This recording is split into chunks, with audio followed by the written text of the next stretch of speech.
Hi, I'm Sharon Bill. Welcome to my Theory Tuition series where I'm working with you step by step through each of the ABRSM theory grades. There are lots of resources available to help you if you go to my website. If you go to sharonbill.com, you'll find some free PDF information sheets. They're available in US letter or A4 and they accompany each step of this series. You'll also find a page with links to all of my YouTube video tutorials, and you can access information about the books that I have available. I've written How to Take Your ABRSM Music Theory exam, and it's full of tips and techniques on how to best prepare for your exam and also how to best make use of the time when you're in the exam room. So if you visit sharonbill.com, you'll find it all there. If you can give me a like, that'd be really great. That'd be encouraging to me. I hope that you're enjoying this as much as I am. And please do subscribe to my channel to keep updated. There's lots more in store. And so now we're going to crack on with this sample paper provided by the ABRSM. We're looking at the grade 4 paper. So you can find this on the ABRSM website. It's free to download. You'll find the link in the description below. And so let's just turn straight away to the first page, question 1. So you will need to have a pencil, nice sharp pencil to hand.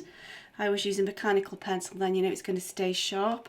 An eraser and a ruler, and that's it. So let's have a go at this. I'm hoping that you've had a go of this first of all on your own. It's much better to try it first on your own and work it through. It doesn't matter if you make a mistake, you can always rub it out and try again, or print it off and try again.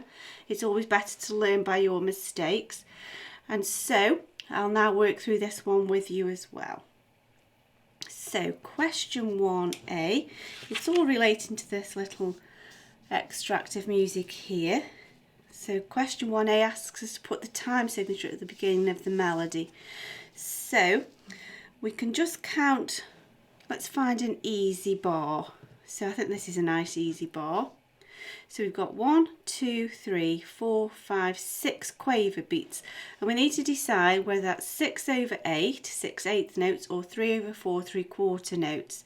So let's just glance around at some other bars, and you can tell actually the way it's beamed here, but it's even more obvious here and here that we're in compound time, we're in groups of 3. And so we'd need to call this 6/8, 3/4, although mathematically correct would be incorrect because that's a simple time signature. It wouldn't be grouped correctly for that time signature. So it has to be 6/8, which is 2 groups of 3. 1, 2, 3, there's one group, 1, 2, 3. You can see very easily the beams there. And so we've decided that, and that really gives us the next question straight away. We already know that it's compound. We're in groups of 3 and there are 2 groups, so it's duple. There we go. So the next question is the performance directions. Remember, this is all of grade 1, all of grade 2, all of grade 3 and all of grade 4 performance directions. That's quite a lot to learn, and I'm not sure that being multiple choice now makes it any easier, because it's quite easy to just throw you off what you thought it already was by getting sidetracked with different answers. So there's no alternative but just to spend lots of time revising these. I find it easier to group them in thematical groups, so everything to do with slow, everything to do with quiet and so on, and even colour code it, whatever it takes just to help you to get this retained. And so larghetto means rather slow. If you think largo means slow, and so larghetto just sort of takes the edge off it, and so it's rather slow. And so let's have a look at this next one. So sotto voce, it means in an undertone. Literally it means under the voice, so in an undertone. That's sort of a more understandable translation. Okie dokie, let's carry on. So just glancing through, we've got to find the letter name of the lowest note in the melody. So first of all, we've got to be aware that we're in treble clef. And now just glance through, so that's pretty low. But that one's even lower.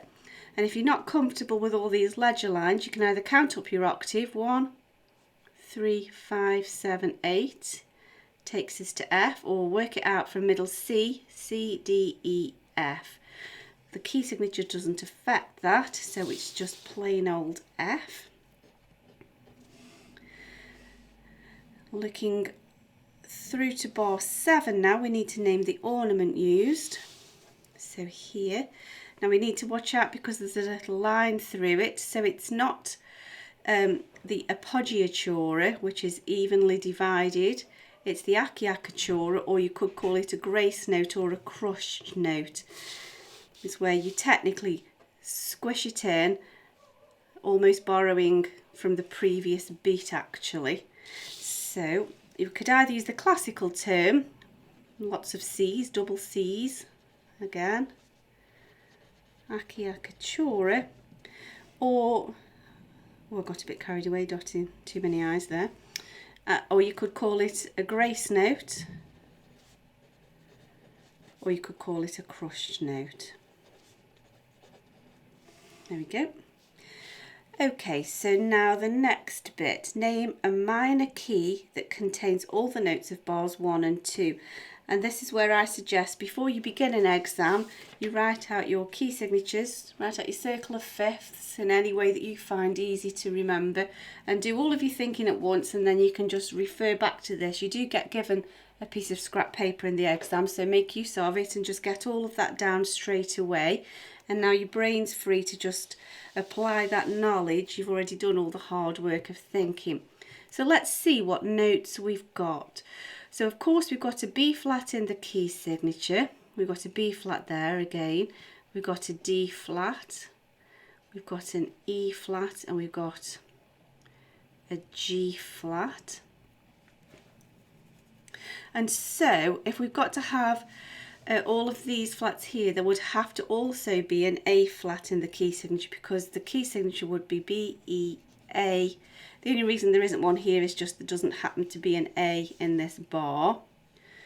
D and G flats, that would have to be the key signature. So that would be D flat major, however it's asked us for the minor key. And so the minor key which is related to that key signature is B flat minor. So that's your answer there. So if you've done your thinking, you can just quickly refer to that straight away. Okay, last question in this page. Complete this statement. The triplet in bar 6, but really regardless of which bar it's in, it's just the principles of a triplet generally speaking, means 3 semiquavers or 3 16th notes in the time of, well, it's always 3 in the time of 2. So you'd say 3 in the time of 2 semiquavers or 16th notes.